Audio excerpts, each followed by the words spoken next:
Hello, I'm Marilynn Gladstone. I am the founder of the Women's Fund of Miami-Dade.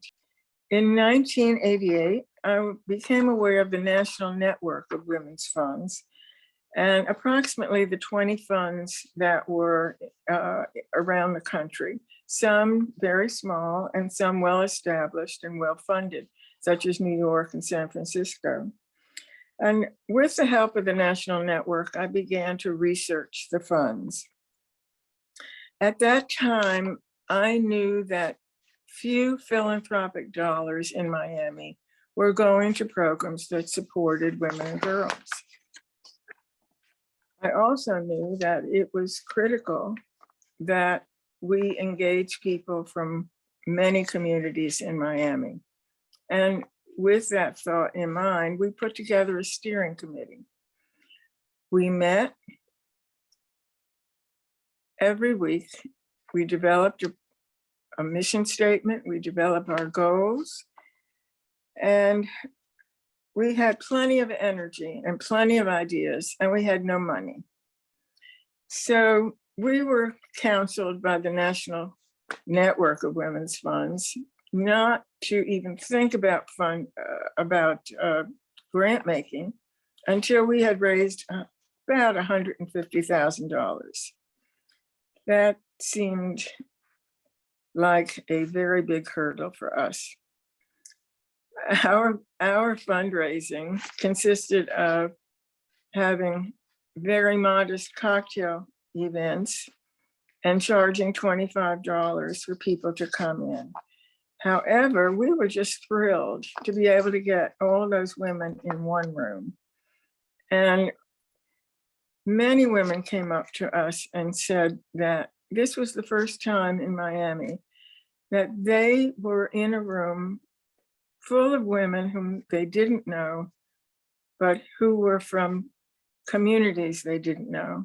So we felt that we were doing the right thing. We were energized, we were excited.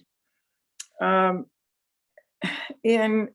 August of 1992, Hurricane Andrew decimated Miami and the suburbs. We didn't have any money, but we knew we had to do something. A very generous board member gave us $5,000.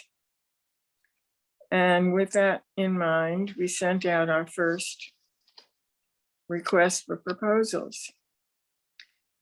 At that time, we had already completed a very extensive survey of organizations trying to assess which organizations had programs for women and girls. So we did have a good list. We used that list for our RFP, and we were inundated with requests for funding. With our small amount of money, $5,000, we were only able to choose 5 of the most severely impacted organizations, and we gave them $1,000 each. We were devastated by the need and also by the fact that we were so unable to do anything about servicing those organizations that needed our help. Looking back, though, at that horrific time, we realized that even a small amount of money was significant in the lives of not only individuals, but organizations.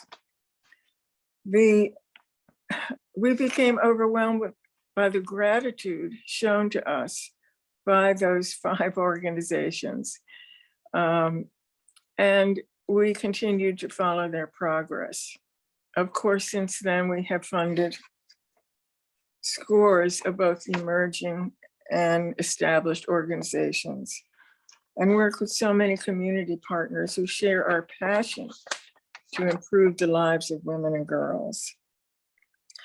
My personal joy has been in seeing the Women's Fund weather its setbacks and growing pains. over its now 30 years of existence. And now in 2022, how it has emerged with a new strong leadership and new mission. I have been so touched by all of the volunteers over the years who have both visited, counseled, and become friends with our grantees.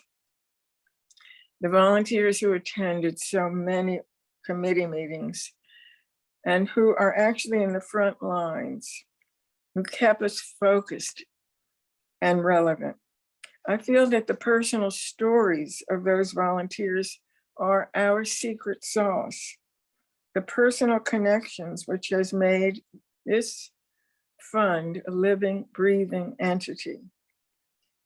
When our grantees came to our luncheon and told their stories, both harrowing and uplifting, we knew that we were filling a space and a place in this city that was important.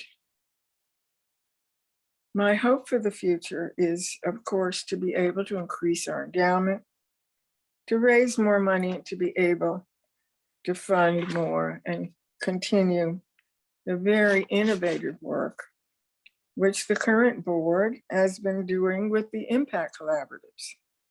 We not only can be a funder, but also a convener around issues that impact the lives of women and girls. The Women's Fund has evolved, and that is why we are so relevant for today's stressful world. People used to say that the Women's Fund is the best kept secret in Miami.